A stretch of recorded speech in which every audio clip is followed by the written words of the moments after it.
Aia koe tau polo kalama ia pea moe a kantiteiti kone pole ke to'u pea maatonga tapu hongo fulu. Aia ko ka perieri meritoni lanu mata pea me ila paha. Koe toko tahani foki, koe toko taha ia kone pole ke ne hanga auhi eike pale mia lolotonga.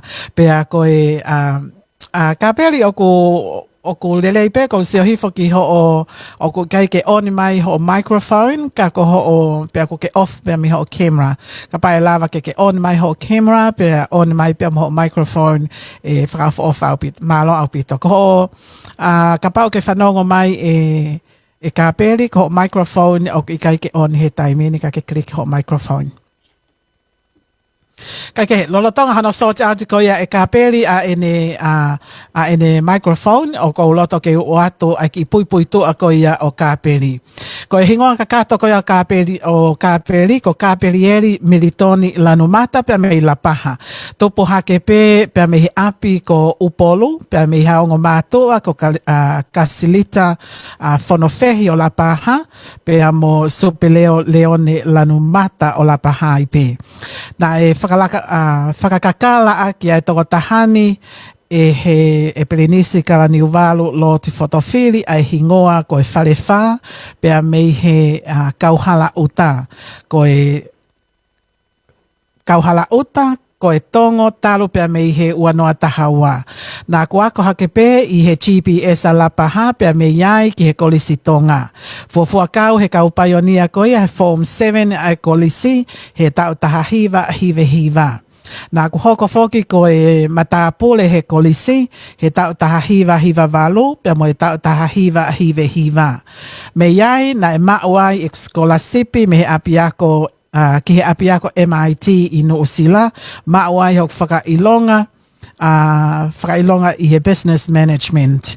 Na e toi mau foki hok whainga maari he wanoa taha hiva ki siaina ke whakakakato ai hono maa he management per moi rural development o amanaki fuaki mata i tohi he whakaosinga ko ia o mahina ni. Na ko kamata ngā ue he Royal Tongan Airline i he wafe mātolu pe a bankrupt ai LTA a Royal Tongan Airline pe hiki me iai ki he Air Nuusila i he wafe mawha ki he wafe mawhitu.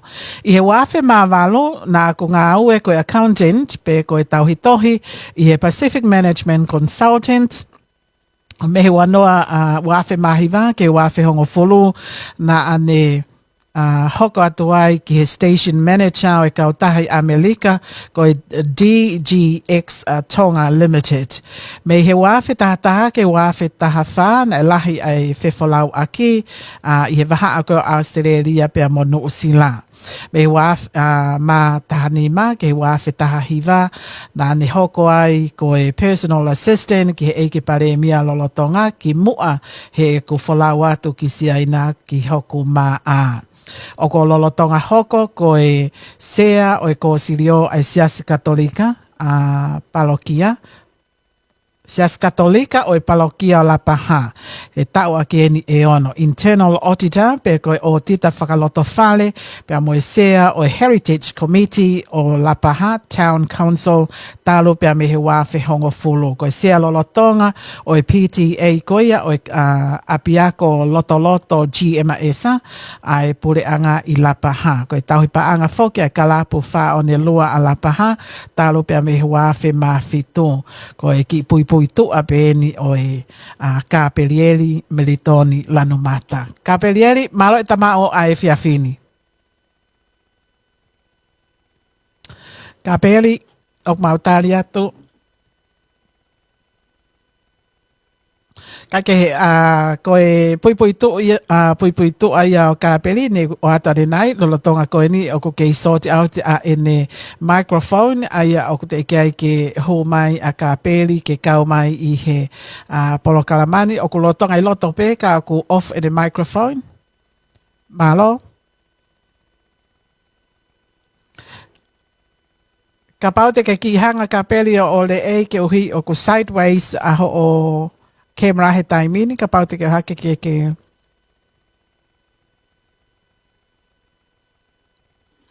koe whawha o whaia toi ho microphone. Perfect. Kaperi malo ita mawa ita ini. Ongolele ya pi. Mata lava, ongolele tu pe fa mole. Iyo ongolele ya pi. Toke fe hake. Sai pe malo. Okay. Kapau te ko na to go sideways.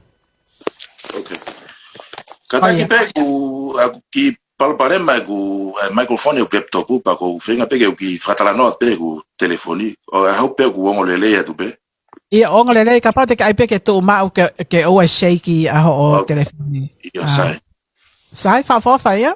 Ia malo se dita. Malo. Ko ni ko osanga o ato ai pui tu ko ya nai o mai o ave ki tau ka whanongo.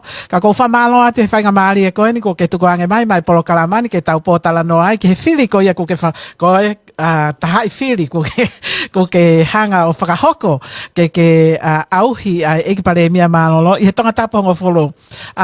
Ko hai uhinga na ke whakakau he ko uhi ko lau hifo aho o pui tu na ke hoko pe ko whale i ke pare mia malolo ko ia? Ko ia setita. Ko hai mea nane hanga ai ko ke whiri pe mei tonga tapongo wholo. Why? Ki mo peke o ke whakalawelawe atu ko tomo whakamalo atu pe he whainga maare ko mo. Tu peke o whamalu pe ngai tala whakatapu whake atu he whamafola leani pe mo ata. E whae pe ki whakalawelawe ki he polokala mase tita. Ngai pe koe nau ki whakaaile atu pe ki he pui tu e hala whono ngā pa pe ki he ngā ue mo ako. Ko whetai mua nau wholawa ki si aina i he September waftahiwa. Ako tau pe ki si aina ke pe taha pe malolo ko ia e pare mia malolo ta pange mo ia krisamala krispohiva. Pe au whanongo mai ko ki foi mu ko ne fai e pare mia lolo tonga. Mo ni fotu ko ne na administration for na fu loto mama ia pito. Pe a fai whakau ke foki mai o whiri mai bainga. Me patoa. Koe tau mua. Wow. Pe aku mo kei whisio whaki pe pa mo ik pare mea pe aku mo... Nai whai mau whakataha ko o se ne wike me taha me konga mea i ka ren ke wike ua whakataha e konsilio ngowe koe whai hake. Ko whakaunga ta mak whoki he konsilio ngowe ko whai whakataha pe e fwoi laka ngai ua ko e sekretari pa te tonga me fa panga ko konsilio talu me he wafeta havalu wafta ni ma fa mo pana ma frata hai ko sio ki he fale peki ko ni o tu i la pahani ho mau kolo amana ke fa hono hufi e fa fo ke o siulai po sio ke ngai ngau ke fakakato age ko ngau et ko ia ki hono foto ha foi komiti ke na fai hono whakalele. Ma te whaka whare peki ko ni ko na kaui he fufua polo kalama na e whakapasi he pacheti ko ia he taimo akilisi wafetaha fitu wafetaha walu. Pena o si whai a ngau e kotoa ke whare peki ko ni au kawa e motuani hono whingai e umea whakakerekere umea kotoa peo mau ki mua he fulako i sani wafetahi. Ako whare peki e ni ai ke hufia he pure anga koe ni he wike wa siulai he ufalakatala noa. Pako mau ke ngā waten ke whaki mea ke whakakato ki mua he whai koe anu hufi whare peki mo sio ke ono whakalele o ngā we ko ia mai kau mo. Ko ia. Koe mawhailoa ki whabui muia bo mo e pare mea. Ka kuhange ko whakalakatala noa koe taimua na whok mai me si aina. Na whok mai me si aina he tutuku koe ako na tau mai ki heni he ahau wanoa sanuari. O wano tau osi. Ako mau ki mid-semester break pe ia pa na pau hau au ki heno ki ewa mai ki he tutuko. O staka i pe heni he lockdown ni. Ana tau mai pule lulu, pau alatu he pule lulu ki he office pale mea o whailoa ki pepa mo pale mea. Pene whakahoko mai ka te au he ahako ia. Nane ui foke ai skeletal lahi ko ki kabineti. Ai tika, he mau potara no he ahako ia ke whakatatai hange mo hawhitu ke ufoki mai o kamatanga au he ahataha he ki hau koe tutuku e ako. Okay. Pena whakahoko ange beau ki he pare mea oku saing pe ke fasio to ata ke na mau ke mato e mau Wow. Pea koe haha ne tāli. na ne tala mai pe yo sai pe na kono moni na ki foi time na to mai ke hope mo fa kau ke ta no mo ko pa pe ko ki family but kana make osi pa pe ulo to sai pe ke ma ba hea me ke to loto ke to muy mo ngawe asenita ko ya ne ai pa mo ne administration forward Right. Mahino kawe ngā pia mahino ho whakatalanoa. Nā ko lawe i ato ai whakataha ko ia mautolo na whakahoko ko ia ki tonga tapu hongo fulu. I he mahalo ka wike ko o si na whakahoka homo toko lahi au pita. Mahalo ka taha ia whakataha toko lahi taha ko mamata ki ai. Ko whakataha ko ni ko la paha pe ia e ka peri pe koe katoa ia o kau poupou koe ni o i wahenga tonga tapu hongo fulu whakakatoa. Na fai foki ai kore ki he komiti na lava ke vai ua e wahenga ni ua foki fu wahenga lahi kai ke ngata pe he land area pa pe foki ki he toko lahi na fai lewa whakaukau ke foi whakataha kon anu ke whakalawatala noa mai ki ai ko la paha ia tala siu hoi pe ambo nukule ka bo makaunga pe ko ti ata part leva toki o klotonga fai tala noa ki ai mo foto tu e tok fai ki kolonga ke ki ofi atu e feitu atu ko ia Ko ia ko fu toko lahi ko ni ko hokau poupou pe ko ki whakatala noa mai ke toko lahi ko ni he koutu pe o ke ilo i pe ko kau poupou ko toa ni o pe ko ni ihi pe ko mai pe o asiasi pe ko mai pe me he by the way, ko hai o ke tu moia, o ke tu mo si asi pe ko e core team.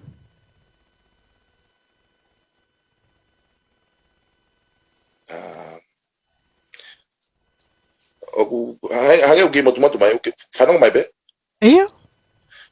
Feu i maria na o ke whaako mai se te o te oku toko lahi pe ni ihi una o swai mai feu i ko ea ka te au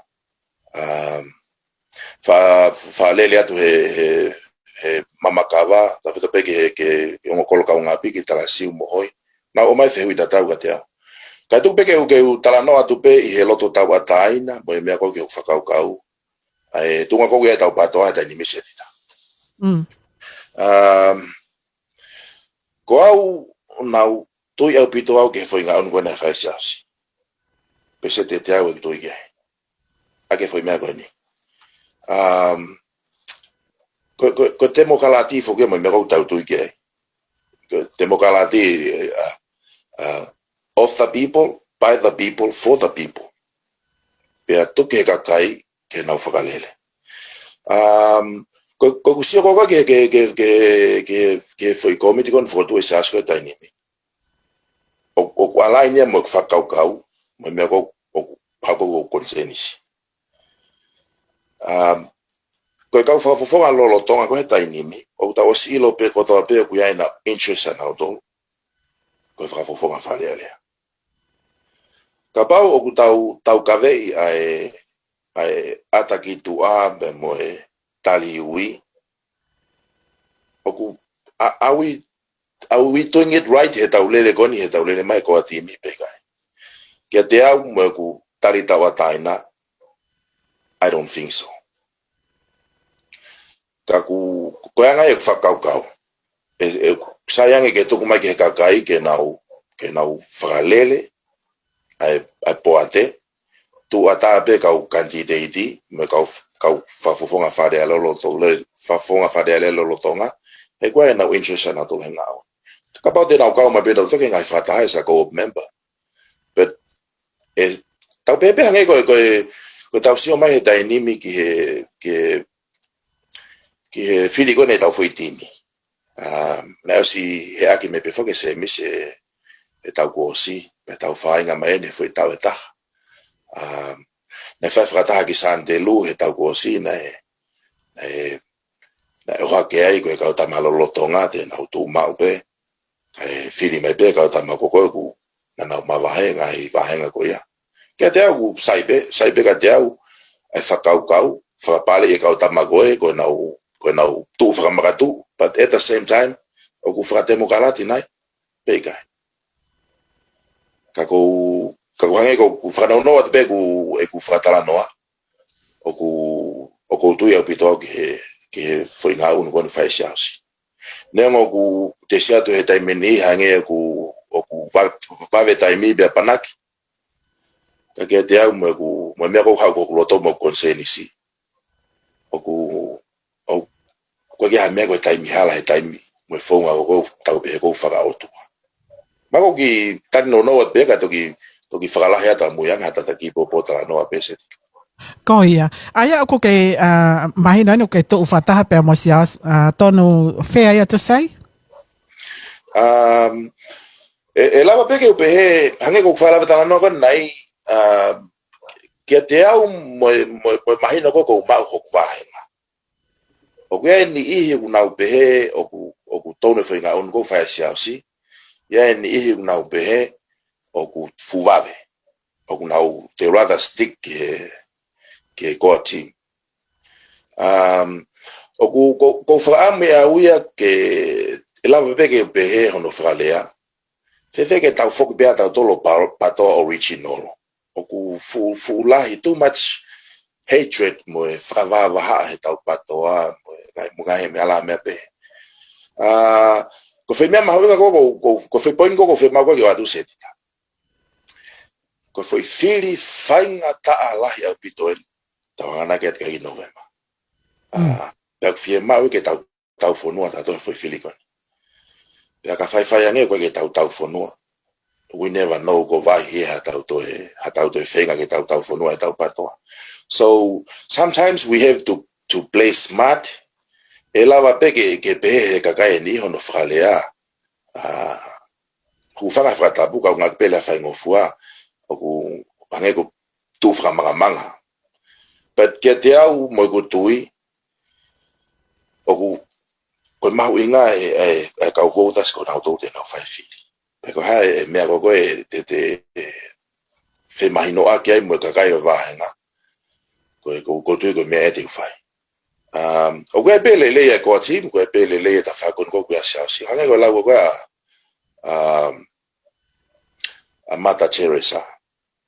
You can do things I cannot, I can do things you cannot, but together we can do great things. Mako ki lave at piesi dina tama. Ko ia. Ko ia ko ki lave o ku tatere manefi au pito foi lave ko ia whakalala te me tuliki koe, whakalala mai me tuliki koe. Kai ke o mahino ka te au ia e whakatala no ke o mai. Pe ko ke o mai foi mea mahu inga au pito ko no foi a patoa ko toa pe ko nau loto ia mo nau whakaamu ke ikuna. Sai ke ikuna I November. O ku ke pehe koe hae me au totonu ke whakahoko e he kau kantiteiti, kau whakafofonga lolotonga, koa team, siausi, koe hae me au totonu ke mou whakahoko kai lava ke tau ikuna. What would it be? O ko lotu pe mo whakaamu ke kau whaitimi beta. Kai ke whakaamu ke name he koa team, hanau team. Pea name siausi ha foi timi oku na ke help. Mai no peka tae o palpa ke siausi pe mono mata pule tu be na palpa ma fai family ke ta faki. Ka ko tu ila ka pau te tau lava o break if periagoni. Tau stau fonu te tau fonu da tolu I fil con November. Pa tu peka tau ke ia pe tau fai nga ongo fai tangata. Ke tau teu whili, kona wosi, na kaulele e tau folfola ni a whioka tau tol patoa. So, whaka mea une chia ap tau tol pau tonu lewa ke tau tuli foi koa koia, mo foi maafana koia. Ke te au, o ka pau e whai ke peu kai ke tonu e kulau. O ko whaam pe au, ka pau e nei me siau si hane timi, ka pau nei me motuano, ko whaam pe ka pau e nei me se misi hane timi pa nei me motuano. E foi tim ta tau pe. Ke ua te aha kantitei patoa ke e ua me wahengani. Ko tui te ulawa tuku hifo ik pare mea lorotonga he wahengani ka pare whaiwhiri. E tonu u whakaukau.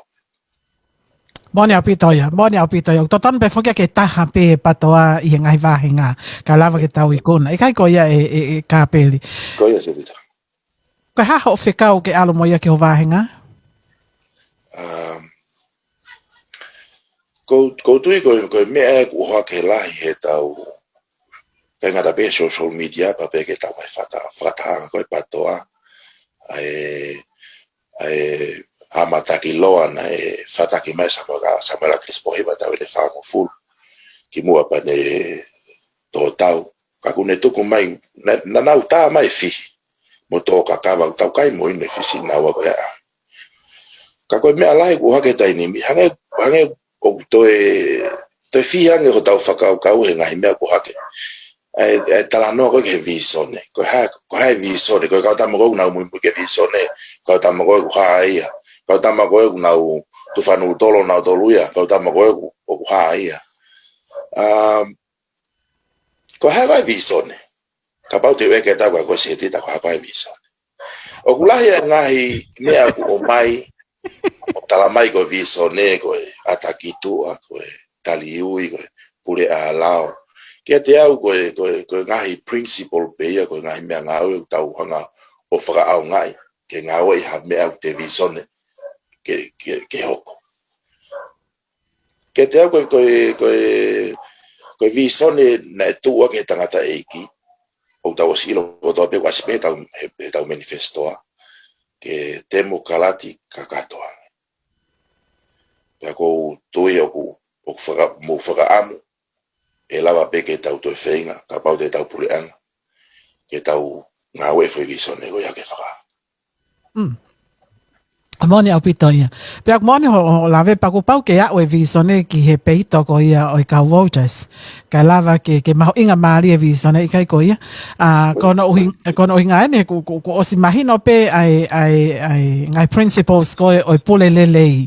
Ai ko tahaya o ngai makaturiki o pule lelei atakitu ai vai tau ai pule ai lao ko ka to ngai principles ko ia ko ngai makaturiki o visone. Pea ke o ke ngai loto fale e ka peli ko os mahino pe ia o ke o ai vai ko ia ke ngai loto fale ni he tana tu pe hala ni ka tu ke hala ni o kulanga tu pe fale lalanga ni kai o ke tau o tau e vai anyway ka ko e pe mo vai nga hongo fulu ko ke pole i foki ai to taha ko ni o ko lave ia tu ko ngahi campaign ko ia ai ik pale mia lo tonga i taimini ko osilele ia nga ko tanu hala pe aku mei kamata me ako toa pe me tonga tapo hongo fulu. O kuanga fe o feinga ko ia ke auhi ai fo i ta au ko ia o e campaign ai ekpalemia i homo vahenga. Okay. Mai no pito e feu pa ko fa malo te feu hi mawenga mo le ko ni se. Pa ko ke te loya ko ke te veu ai fu mafia ko mau he palemia. Lele magene campaign ko ni pange ko fala betala noa lele me ko de tanuhala pe mo fale koka anga ko fale no foanga to ko ni afa ko ngai asenita pe e tau pulango na to kosi e si mau pe no foto to mono plan ngau no to ki implement sai ko ha ko fai ke ula vai o to hifo e ki pale mea la yo no fu mafi monbe ko fu manua o ene o alo mahi ala folau ko au ko ki po pa o pe ko alo ato ko fe be pa winga be ko sai be e ki ta lo be o fatala no be mo ka nga ta fito ke yo no fra mama be nga ishu ko ne tanu hala ko ngai me kon ko fale ko anga ese dita ko kage ma wa fu ha maka ha be ha fu mafia ngai ko fu mafia ko ma ek pale kage te au o me atau aki pe losario top tap mau tau fai tap ko maria lotu kore ke iki fai to ko ni au fagale au he ngai me ton ke fagale au ai e ko tu ko me le ta ko mo wi se tita ko ke lava tau materie ke vakai o ngau tau ko he tau lotu o ngau tau misia he tau mohe o ngau tau ko me le ta he mo wi se tita o o wala ke meloto ke te amo nga whakauka ka pau te alu me foi hui ka peloto to tonu mai ka kai vahenga ko te go sfenga pe foi me tau ya ke whakatala noa ki he vahenga ai anga e ko misi mai ko whakaamu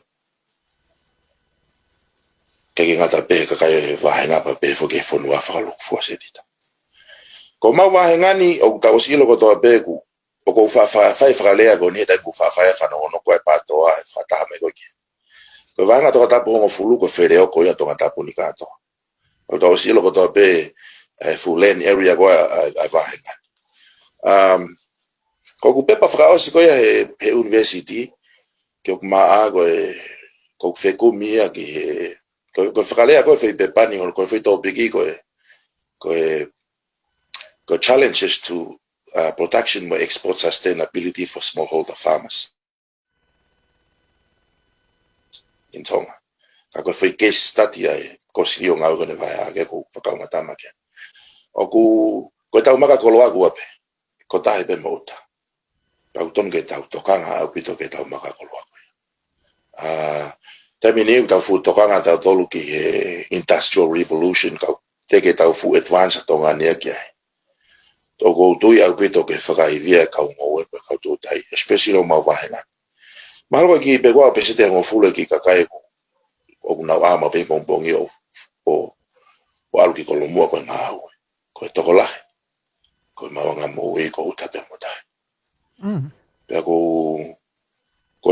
na ka we ku pepa ko ni na ngau ki ai fatotolo ki ai e toko ni la ya pito ki fa no fenga ke fa ile ka amanaki ke tu e mau fale peki ko na ulau fenga ke hesep certified tau lo peta enemi ko fale pe ta ko se certified ta enemi fale ko mino lo yo tu lau pa o tola pe to pe ka ngo na ta firma le we all know ta imi ko hangai ha ka ta monopolize market tau lo to pe no ngai na no nga mo no ngai ha pa fa fram ke tu e fale peki ke fa te ngau ke tu mo cooperatives ke ma fa no fakalele na wosi fola wa foga we wa fta fitu ki no sila fa e ku mi ke ngai market ke ngo we ta fito ke root crops pe ko tu ko me ai ton ke fa si ola ki ai ta pe hange ko ta se ko ta ni me palo pale mai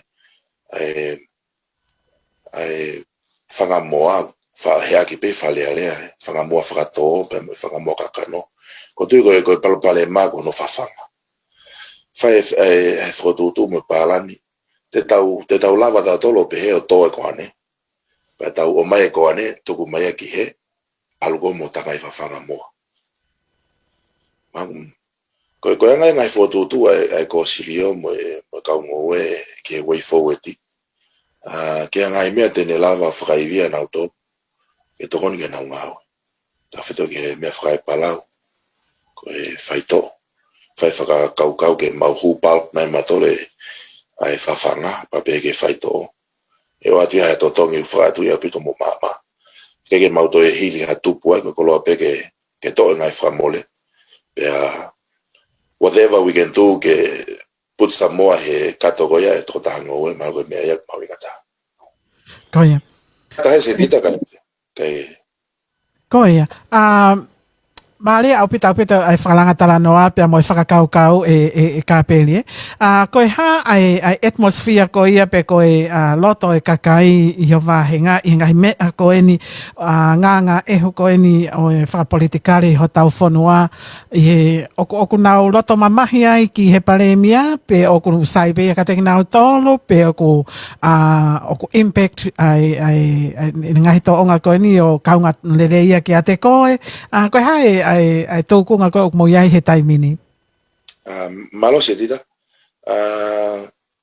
Koe ngahi phenomenon kon ko hoko he tainimi hanga ko whala tala noa. Oku osfai holbe ki tala noa holbe mo e kau ofisa kolo. Pape fo ke kakai o wahenga.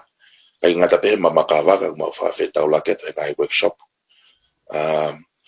kono moni ko foi mea kono hoko tai nimi fai tutun ko na pale mia ki e krista ko ne moi fa mo fai tutun fa mo moi ta ni on e pe bak malolo why not ange frafisi ka ku os fai tala no ai me kamata pe me kakai kolon ko na tali ko o mai o kuna osi o ku pauni fulfulu mo abito pale mia e tai nimi o ma wa Really? Io fai tutto ni con ne fai. Fefe tala fo mo makaunga. I'll just be honest with you, tola he pito peka kai tala fo ma was tala noa. Ake ke ai hingo atu. No. Tola he pito peka kai o ma was tala noa I tala fo. O kuna wasi look forward at pe apito peka fili con in nove ma na was far na to ke tu apito ek pare me. Wow. Interesting. Kai ko me he ahoni o fa ya to e ka peli o ko I lo I pe kai ko haki ngawe si o ko ke fuesia at ko ni ki te ko ni o fili ko ni ka ko pe he ko hale va ngawe ko ke totono ke kamata I tai mini I campaign ko ni ki November. Okay. Malo sedita. Ane ko lau na fai pe foki hono o hake hanga media fa sociale foto age motuani ke fili fale ale ko ni fili November. Ka kuteke ke wa utonu ke ka nga in person o tala hanga tonu ka na utolu ko awena ko fili. Right. Na lava to ane afiki nanga ibe na priority au setita. Kai ngata pe ku ako ku frasi osiatu mautoki graduate mai na frasi na mai nani. Anela he pito fufe mo ekina ki ko fa mo to wilo pe mana ke ko me mo ke ta polo kalam pe ana ya ngahi last minute fi ma me apia ko ke fa ka to nga pa ko ngana ke la bata ke ta polo kalam na ke wa ko le mai That's fine. Pana la bata ne afi mo ki family ke kanari ke te go mena mo mota ka te ke la bat ke kanari o ko le ne ta po fa ta mai ta po ma Wow. fale ia ha me ala to ko ni pe ku ko foi step hoko leva ko fram ke ulavat mo ki family ke ka uta po ka melaite wi ka au ko le na lotu mo na hufaki pe au ha leva o ala tu ke mau ho ek mau to fia fa fata no ki ai ko ne lava ya ko mau kamata mo campaign o gulotonga I taritari mai mau kalap fa one lua he mau base polis faka kolo he taini ke fa mau ki Famafana mau hewa fa ne lua ke mau takai mo ia e kala fa ne lua pe mo motuan o tunga matua pe koloni fa campaign ai ko osbe ta poloka eta ki poloka lama ko klosia ke mau polis fa koloke fa mau te be mau tala no ai be mau ki committee ke kamata mau ukitu asedita Kake o ko famano ia te kate ko ka pere ko I lo I pe ko fofo tai meni ta tau polo kalama I heni pa ko fa mangi mai hoko ate tau polo kalama I develop homo nga he campaign mo nga ngawe ka ko fia ko hi ko kamata tau fe potala no aki fe lave I pe mo nga e fo political ko yo tau fonua ia mai ha ki me a tope aki immunity ua ka pa te ke fa osi mai pe eta ki polo kalama ko he fia fini ha me ko ke loto ke o mai ka te kai ke fehu ia malo setida ko te be hanga ko fala betala no e to ki hata ki time ki amu yang ke to ki to fa hata ki polo kalama ko la to be ngai me ko fa am ke o te taki polo kalama ko ni ka ko te to ki ai pe time amu yang lo ki pe ko fa malo atu ki na to ko to pe ka popo ka ngata pe he o pe ba pe fo ki to ai kin ai to ko ni mo popo ko mo popo ko fa lo tola ki e pole ko no fai tau hange ko lau tau lotu pe mo tu ke tau amanaki ki e me ko no tau fram ke faraola mai e fili ko ni November fa tau nga pe ko to mafi ke fai to ni ki tau to ko mai o fala hea tu ki kakai ko to pe ba nga to kanta po fulu hange ko fala beta no ate lai pe ngai fe mo ki na lo ngai me ke ko tu e va venir pito pe aku ta kaya tu pe tau feloak mo famahino atu officially o ko loto motuani ke pole ke fatongia ke mo kole ke tuku mai mo mo loto ke tuan ke fai ke fatongia gon fai por taki ke ka ko fa malo at sedita ke motor ko to pe i o ka kai me pe ko lave pe mo ki fa proclama mo fa fale de mai pe mo na tupo pe ka vale ligo Michelle fa mo no yatu ngai fa fatongia mi hena o ko pe mo ho ko mo ngai fa fatongia ko fa lo to la dani auto e pole ko no mo fa ya ke ko lau o ko pole fa ngo fu ka ko mo fa lo to la hi o ko ya ko vai ka waka te mato frai via mato fatongia mama fa gon o pole malo sedita Malo apito kapelia kau mai ke programa ko pa mau fa monu ia ke te koe i he fua fatongia ko ia pe me tonga e ki pe mo te ko ia campaigni o fat ke te koe i malo sedita o fatu